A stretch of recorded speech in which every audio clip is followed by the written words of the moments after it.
12 का म्हटलं तर शेवटी आपल्या मनावर असतं. वेळ झाला म्हटलं तर मग कोण समोरच्याच ऐकत नाही. काही नाही झालेला वेळ. किती सुरेख गावात आपण ट्रिपला आलोय. ट्रिपला आल्यावर काय तिथं वेगळा विचार करतो का? मजा करतो. इतक्या चांगल्या लोकांच्या समवेत आपल्याला राहायला मिळत आहे, हे चांगलं आहे.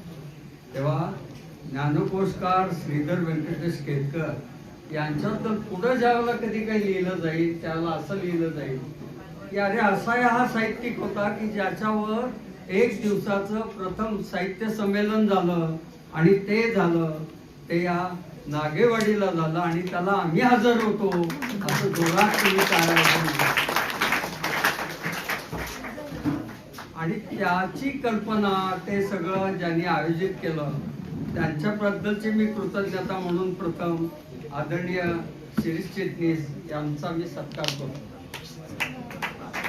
पुढे या, पुढे पुढे. त्यामुळे मला अभ्यास जास्त करायला लागला.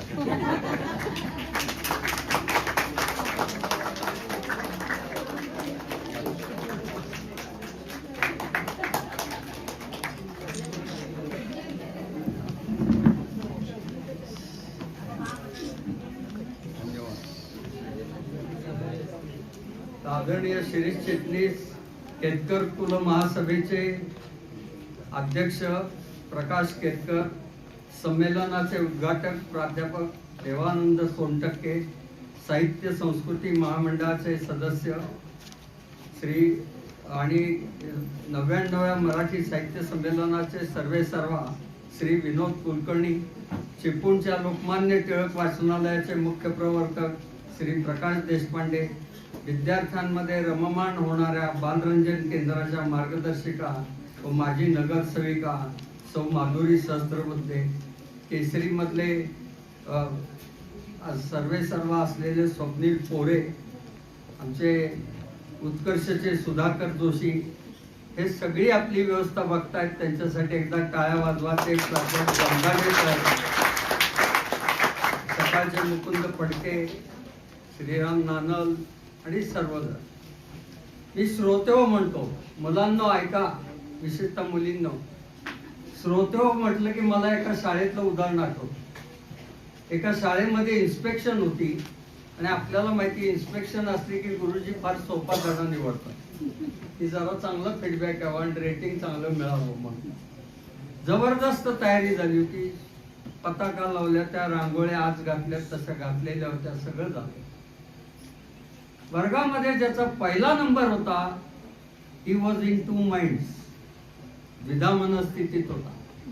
गावामध्ये क्रिकेटची मॅच होती आणि त्याचं एक मन म्हणत होतं मला क्रिकेटच्या मॅचला जायचं, पण दुसरं मन म्हणत होतं इन्स्पेक्टर वर्गात आले आणि त्यांनी विचारलंच पहिला नंबर कोणाचा आहे, तर मी तिथं हजर पाहिजे.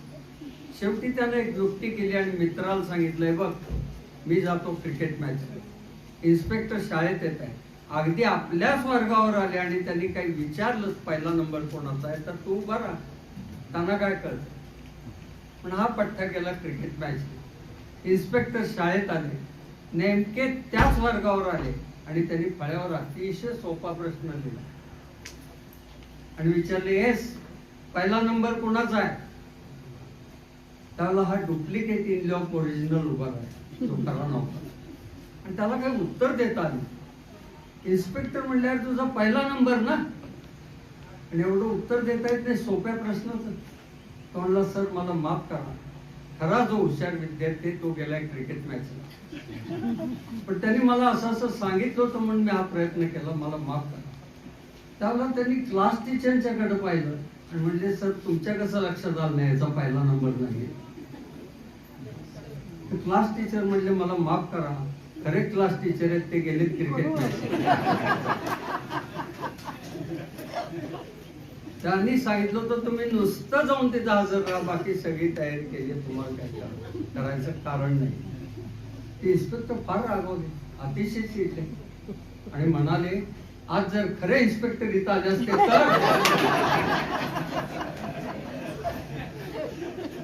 त्यांनी तुम्हाला सस्पेंडच केलं. खरे इन्स्पेक्टर गेले.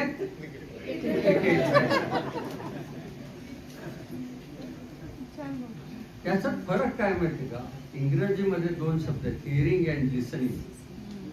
ऐकणं आणि श्रोता होणं. Hearing and listen. Hearing is physical process, listening is mental process. Hearing is in at one year, out from another year. नळी कुंकिली सोनारे, इकडून तिकडे गेले वारे. पण लिसनिंग मध्ये तुम्ही विचार करा की आम्ही रोज शाळेत येतो, आमचे नेहमीचे धडे करतो, सगळं आहे. पण आजचा दिवस काय भारीतला आहे. कुठली कुठली माणसं इथे येतात, मोठमोठी काय काय बोलतात, आणि हे आम्हाला नवीन कळत आहे. असं ज्या वेळेला तुमच्या मनात येतं त्या दिवशी नुसतं ते येत नाही, ते स्पार्क करून जातं. अरे मी मोठा होणार आहे, असाच होणार आहे, असं मनात येतं. तो दिवस तुमच्या संस्थेने तुमच्या आयुष्यात आज या केतकर संमेलनाच्या निमित्तानं आणलेला आहे. म्हणून जोरात टाळ्या पसरवतो. मी सातारच्या साहित्य संमेलनामध्ये आचार्य अत्र्यांना ऐकलं आणि मनात ठिणगी पडली की अरे आपल्यालाही वक्तव्याचं आहे. त्यांच्या इतकं शिखर हिमालयाचं नाही गाठता आलं, पण अजिंक्य ताऱ्यापर्यंत तरी चढता आलं. ते करतात. हे मनात यायला साहित्य संमेलन लागतं. आणि साहित्य संमेलन आयोजित करणारी जर संस्था असेल, चिटणीसांसारखी लोकमंडळ, तर खरंच आपलं तुम्ही खूप खूप मोठं होणार. काही वर्षांनी तुमच्यातले जिथं वक्ते येतील आणि त्याला तुम्ही म्हणाल, मला आठवत आहे फार पूर्वीची गोष्ट आहे, 25 वर्ष झाली, ते बहुतेक 26 साल होतं, मी इथं विद्यार्थिनी होते आणि आज मला इथं प्रमुख पाहुणा म्हणून बोलवलंय, असं तुम्ही म्हणाल. याच्यासाठी टाळ्या वाजवा. मी कंटाळलो नाही. तुम्ही आम्हाला, मला वाटते 8 वाजता आलाय, रांगोळ्या घातल्या, त्याच्यानंतर 7 आलाय. पण मी तुम्हाला ध्यानात 1 तास घड्याळ मागं करायला सांगितलं होतं. तर एक मनात आणायचं की मुळातच आपण भाग्यवान आहे. Silver spoon in our mouth म्हणून जन्माला. का तर हा सगळा विभाग आहे, परिसर आहे, हा छत्रपती शिवाजी महाराजांच्या कर्तृत्वानं गाजलेला आहे. तिथं आपल्याला राहता येतंय, बोलता येतंय, हे काय कमी आहे? स्वातंत्र्य मिळालं म्हणून आपण जमलो, मजा करतो, पण स्वातंत्र्य मिळालं काय काय केलंय साताऱ्यातल्या लोकांना सांगायला नको. तिथल्या गेंड्या माळावर तुमची सहल एकदा तरी काढली असेल, नाही तर काढा आणि तिथल्या वडाच्या झाडाखाली जाऊन या. 12 जणांना तिथं फाशी दिलेलं होतं. ते स्थान आपल्या जवळ आहे, याचं घ्या. किती जण सातारचे लोक तर नेहमी या स्वातंत्र्याबद्दलचे प्रेरणा घेतात. कारण केतकरांच्या ह्याच्यात असू दे, गेले केतकरांच्या ह्याच्यात स्वातंत्र्य हा विषय त्यांच्या मनोमनी होता, म्हणून तर ते परत आले ना अमेरिकेवर. एक स्वातंत्र्य केव्हा मिळालं? 15 ऑगस्ट 1947 होतं. त्यावेळेला साताऱ्यामध्ये इथल्या मुलांनी अजिंक्य ताऱ्याच्या पायथ्याशी पलिते हातात घेऊन जय हिंद ही अक्षरं काढली. 1972 साली माझी आजी मला म्हणाली, अरे स्वातंत्र्य मिळालं त्यावेळेला 72 इथे 47 साली अशी जय हिंद अक्षरं काढली.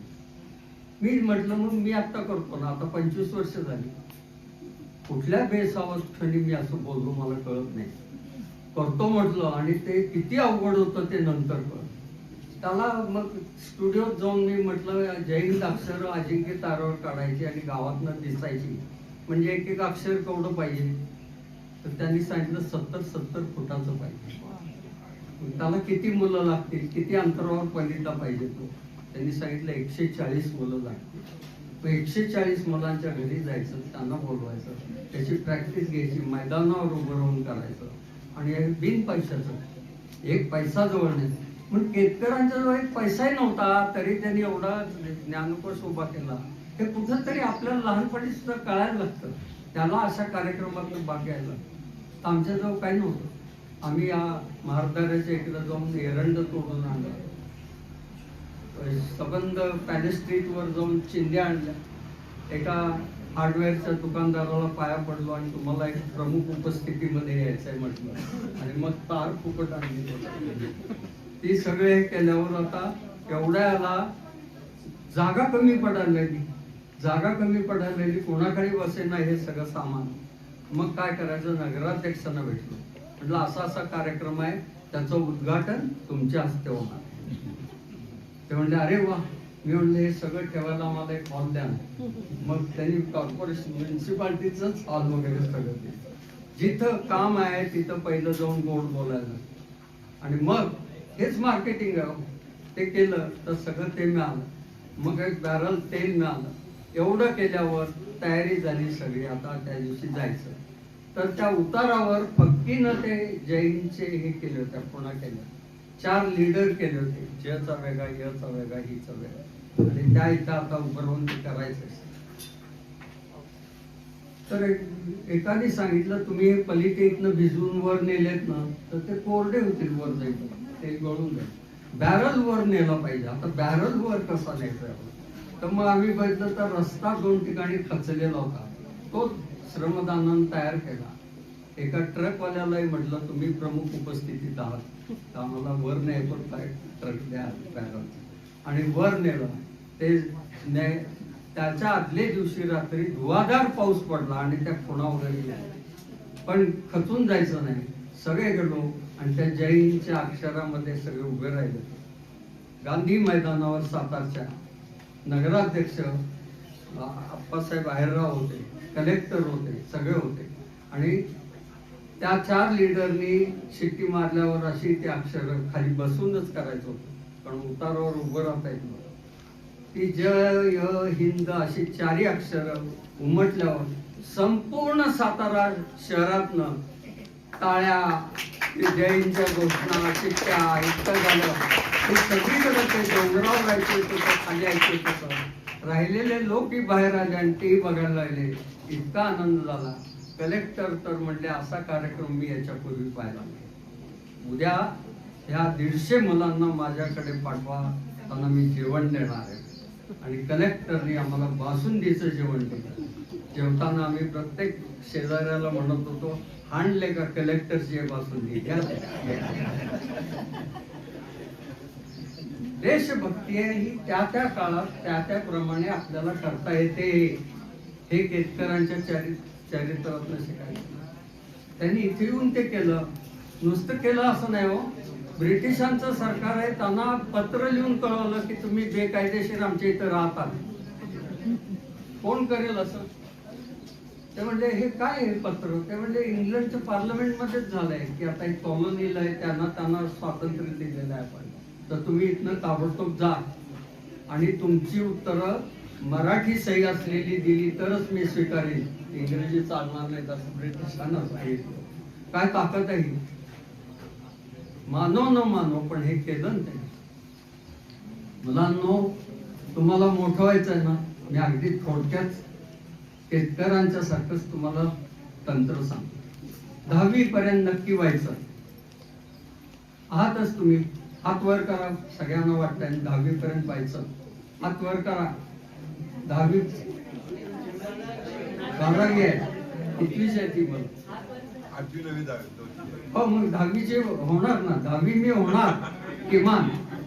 ते झाल्यावर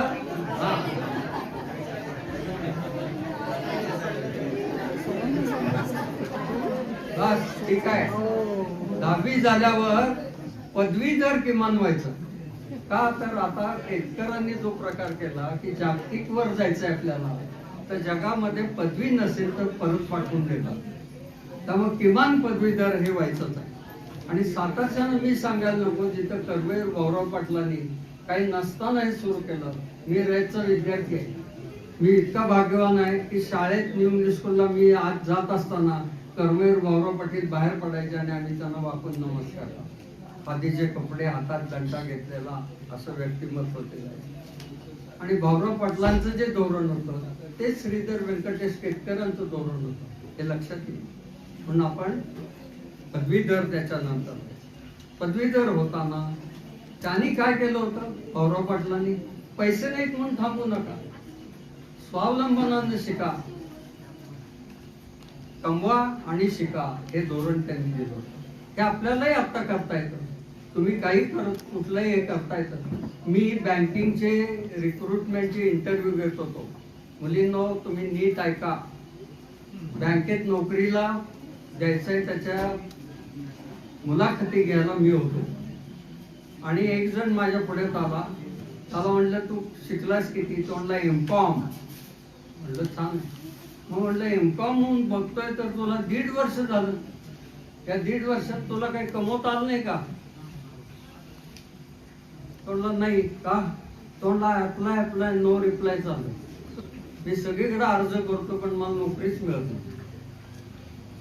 मी म्हटलं तुला टायपिंग येतं, त्याला ऍडिशनल क्वालिफिकेशन टायपिंग असायचं, हे टायपिंग येतं, मग तू त्याच्यावर काही कमाल नाही का? नाही म्हटलं मला काही जमलं नाही. म्हटलं आम्ही आता 11 वाजलेत, आम्ही 5 वाजेपर्यंत इथे इंटरव्ह्यू घेणार आहे, तू बाहेर जा आणि 2 रुपये कमवून ये त्यावेळेचे. तो म्हणला मी या गावात नवीन आहे, इंटरव्ह्यू करता आलं, माझी कोणतं ओळख नाही, मला कोण 2 रुपये देणार? नाही जमणार. बघ म्हटलं तुला संधी देतोय, तुझं 5 वाजेपर्यंत पुन्हा इंटरव्ह्यू घेईन. नाही जमणार. मग दुसरा मुलगा आला, तो कराडचा होता आणि तो म्हणला मी FY झालेला आहे. मी म्हटलं FY तर तू पदवीधर हो, मग बघूया, बऱ्याच पदवीधरांनाही नोकऱ्या मिळत नाही. तो म्हणला माझी परिस्थिती घरची फार वाईट आहे, मला अतिशय गरज आहे नोकरीची आणि मी नोकरी करता करता पदवीधर नक्की होऊन दाखवेन, तुम्ही मला जॉब द्या. मी म्हटलं जर परिस्थिती वाईट आहे तर आतापर्यंत काही कमवलंस का? म्हणलं हो. म्हणलं दर शनिवारी इथल्या पेट्रोल पंपावर जातो आणि त्यांच्या आठवड्याची बिलाची बुक घेऊन त्याच्यावरनं बेरजा करून हिशेब लिहायला मदत करतो, त्याचे मला 200 रुपये देतात. म्हणलं आणि काय करतोस? तो म्हणला ही गळ्यात शबनम बॅग असते, त्या बॅगेमध्ये मी कार्ड पाकिट ठेवतो आणि इथल्या कृष्णा हॉस्पिटलच्या प्रत्येक पेशंटला जाऊन कॉट जवळ जाऊन विचारतो, तुम्हाला तुमच्या घरच्यांना काही पत्र लिहून पाहिजे का? तुम्ही नुसतं तोंडी सांगायचं, मी लिहितो आणि पाठवतो. ते केल्यावर काही जण मला त्याचे 50 पैसे द्यायचे, काही जण 1 रुपया द्यायचे, अख्खा रुपया सुद्धा द्यायचे. पण हे मी छंद म्हणून करायचो. आता सगळ्या श्रोत्यांना मी विनंती करतो की तुम्ही माझ्या जागी आहात. एक पहिला आलाय तो एमकॉम आणि दुसरा आहे तो FY. कुणाला निवडा? कुणाला? FY. जमलं तुमचं आमचं, वाजवा काय.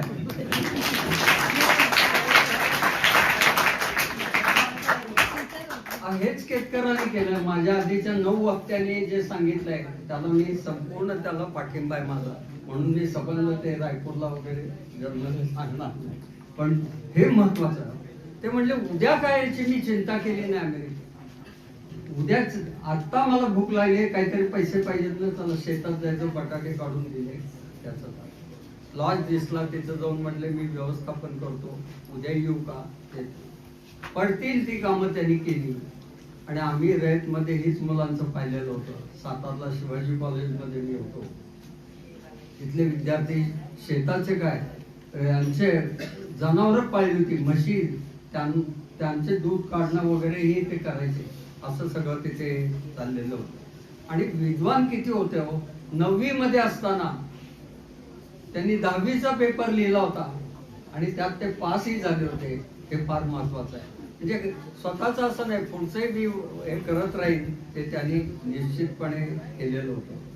आणि सतत वाचत राहायचं. मी तुम्हाला विनंती करेन की विद्यार्थी काय आणि आपण मोठे काय, आम्हाला जेवणाची वेळ ठरलेली आहे, व्यायामाची ठरलेली आहे, देवाच्या पूजेची ठरलेली आहे, फिरायला जायची ठरलेली आहे. तशी वाचनाची का नाही? तर पुस्तक वाचण्यासाठी, वर्तमानपत्र नाही म्हणत, पुस्तक वाचण्यासाठी अर्धा तास रोज काढा. तुम्ही घरात काढला तर तुमची मुलं नीट वाचायला लागतील. ते म्हणतील हे वाचताय तर आपणही वाचूया. आणि त्यातलं चांगलं काय तेवढंच डायनिंग टेबलवर सांगा. घरातलं डायनिंग टेबल हसरं विद्यापीठ करायचं, ही कल्पना आपण राबूया. तर ते केतकरांच्या सारख्या कार्याला प्रणाम होईल असं. आणि अमेरिकेतली चांगली नोकरी नाकारून ती आले. आपण आता NRI म्हणतो, म्हणजे काय, नॉन रेसिडेंट इंडियन. पण जे आनंद देशपांड्यांनी पर्सिस्टंटच्या करून दाखवलं ते त्या काळात केतकरांनी केलं. काय केलं? NRI म्हणजे next returning Indians, next returning Indians, घरच्यात परत आलेली बाळ ही, असं त्यांनी त्यावेळेला करून दाखवलं. हे फार चांगलं आहे. खंड एवढा मोठा मी साहित्यिक आहे, एवढे खंड केले, लाज नाही, घरोघरी जाऊन ते विकत बसायचे, हे केलेलं होतं. हेच शिकून बघा पुढे शीलवतीबाई त्यांच्या सौ मुंबईमध्ये, आता घरात काही नाहीये तर त्या आणि मुलगी फक्त होते, तर जायचं साधारण आणि तिथं तो खंड घेऊन विक्रीला जायचं. एकदा त्या घरामध्ये ते गेल्या विक्रीला द्यायला तिथे, आणि तिथल्यानी घेतला नाही. हे खाली येताना पाहिलं ज्यांनी, ते पाहिलेले मोठे अनंत काणेकर हे होते. त्यांच्या लक्षात आलं अरे यांनी घेतला नाही होता. त्यांना थांबवलं, थांबा म्हणले, आणि वर निरोप पाठवला, तुम्हाला घ्यायला काय होतं म्हणजे, वाचा न वाचा, तुमच्या जो पैसा आहे ना यांचं घेतलं पाहिजे, आणि ते घेतलं. असेही लोक होते. त्यामुळे एक खंड विकला गेला तर मला आता जगता येतं, अशा स्थितीमध्ये हे राहिलेले आहेत. पण ती ज्ञान साधना त्यांनी चालू ठेवली. एशियाटिक सोसायटीमध्ये शीलवतीबाई जायच्या, तर दुर्गाबाई भागवत त्यांना म्हटलं, तुम्ही सकाळी येता आणि संध्याकाळपर्यंत मी तुम्हाला बघते इथं वाचताना, पण मी जेवताना कधीच पाहिलं नाही. तर त्या म्हणल्या नाही तसं काही नाही, मला सांगा म्हणल्या. त्या म्हणल्या माझ्याकडे जेवायला काही नसतं, त्यावेळेला मी पूर्ण वेळ वाचत बसते, कारण वाचनामुळं माझी भूक आहे ती लक्षात येत नाही. त्याच्यानंतर दुर्गाबाई भागवत रोज 5 जणींचा डबा आणायला लागले एशियाटिक सोसायटी, आणि फिरून चौकशी करायची कोण अर्धपोटी आहे काय आहे, आणि त्यांना ते द्यायचे. अशा अनेक ह्या चरित्रातले हे जे उदाहरण आहेत ते आपण घेत गेलो तर फार मोठा होईल. त्यांच्या कादंबऱ्याबद्दलही सांगितलेलं आहे, ते करत जाऊया. पण एक महत्वाचा भाग आहे, जे आता आपण म्हणतो आमच्या याला काय मिळालं मराठीला, अभिजात झाले, आता 2 वर्ष होत आली, मिळाला 30 ऑक्टोबर 2024 ला. पण अभिजात दर्जाला काय पाहिजे होतं, तुमचं साहित्य जुनं आहे हे दाखवा. मग आम्ही म्हटलं श्रवण बेळगोळला 1039 मध्ये लिहिलंय, चामुंडराय करविले. नाही ते जमत नाही आम्हाला, 2000 वर्षापूर्वीचं काय त्याच्यात बसत नाही. 2500 त्यावेळेस होतं. कुडलला गेलो विजापूर, तिथलं तर वाक्य मी गेलेलो होतो ते खाली पाडायला, म्हणजे असं टिपकार्डानं रचून त्यात नाही केलं. वेळेवर मी जास्त सांगत नाही. कुंभार MSCB चे इंजिनियर आणि आम्ही जाऊन ते वाक्य आहे त्याच्यावर लगदा कागदाचा छापला आणि खाली चादर घेऊन उभे होतो. अर्ध्या तासाने ते वाक्य खाली पडलं आणि त्याच्यावर लिहिलं तो वाचितो विजयी होयबा 1018. म्हटलं त्याच्या आधीच मिळालं, त्याच्या आधीच मिळालं. तर मग आता केतकरांनी त्याच्या आधीच शोधलं होतं, आमच्या लक्षात आलं नाही. ते कुठलं होतं तर गाथा सप्तशती, हे 7 वाहन राजा 17वा राजा हाल, त्यानं 700 लोकगीतं निवडली होती.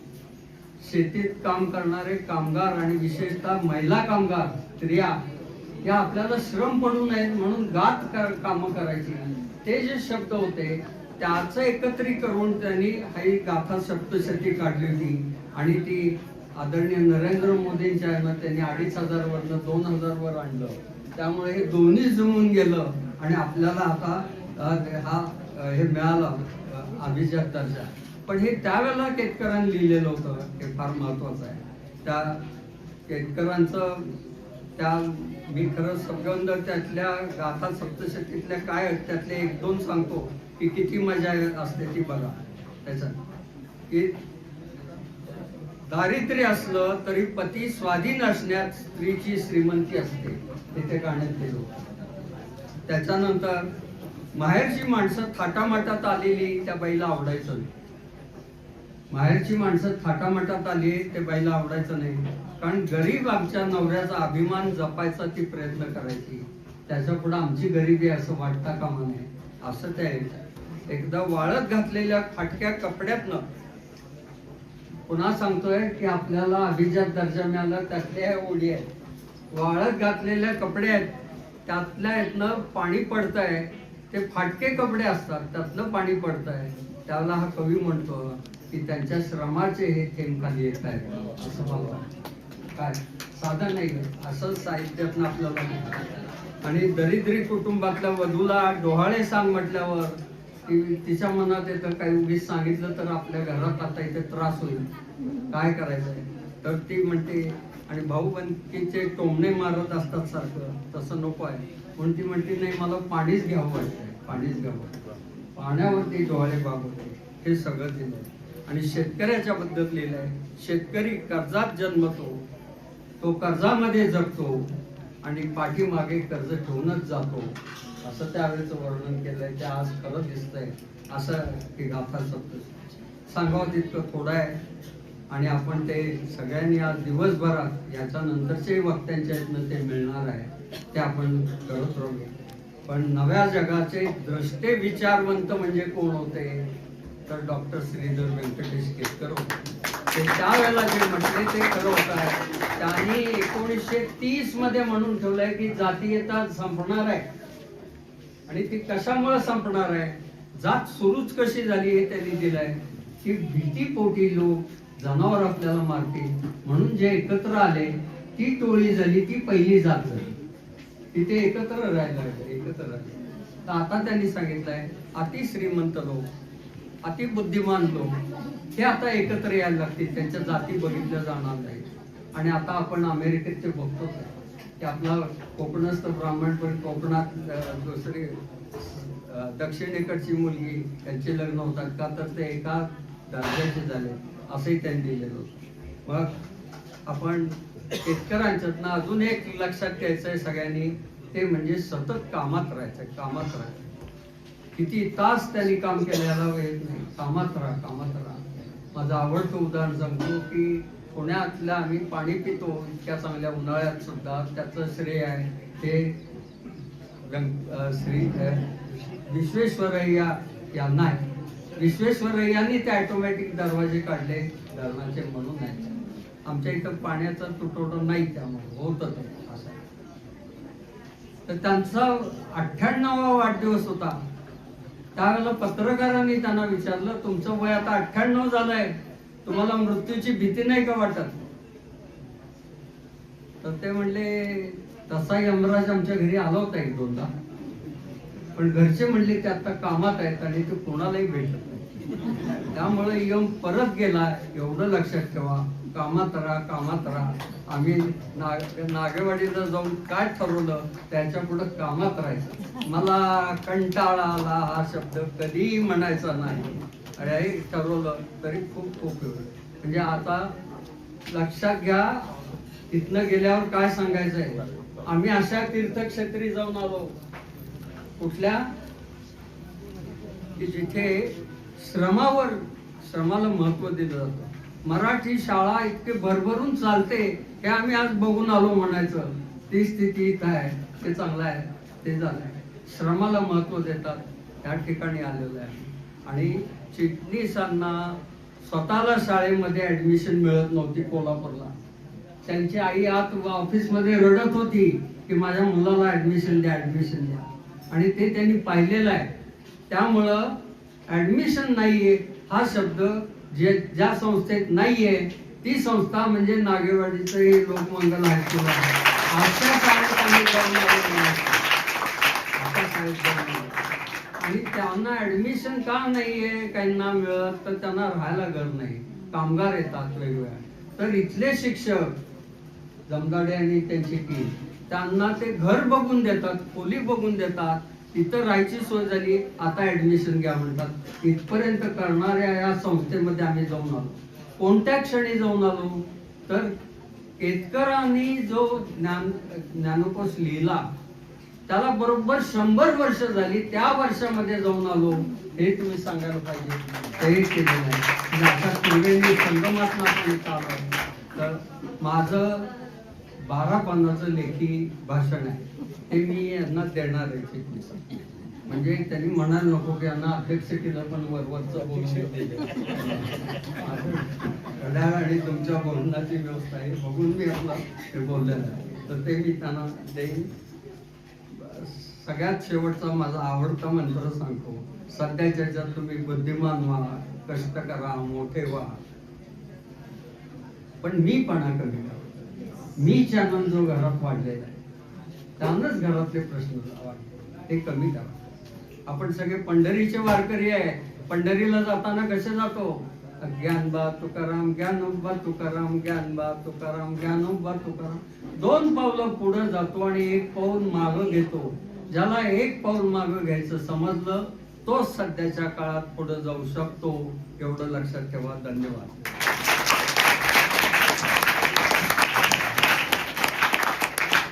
खूप छान. अत्यंत खुमासदार शैलीत, नेहमीच्याच खुमासदार शैलीत आपण आपले विचार प्रकट केले, याबद्दल खरंच खूप खूप धन्यवाद. तर मंडळी, कसं वाटलं पहिलं सत्र? छान वाटलं की नाही? या पहिल्या सत्राच्या निमित्ताने शेतकऱ्यांच्या किंवा काही अज्ञात असलेल्या गोष्टींवर प्रकाशझोत पडले आणि जे गोष्टी माहिती नव्हत्या ती गोष्ट देखील माहिती झाल्या. याबद्दल खरंच संयोजकांचे मनापासून आभार. बरं, आता सगळ्यांना भूक लागली असेलच, लागली की नाही? तर आता आपल्या कार्यक्रमाचं पहिलं सत्र आता इथे समाप्त झालंय. आता सगळ्यांनी सुग्रास भोजनाचा लाभ घ्यायचा आहे आणि दुसऱ्या सत्रासाठी बरोबर 2:15 वाजता या ठिकाणी हजर व्हायचे. दुसऱ्या सत्रामध्ये आपले कार्यक्रम असणार आहेत.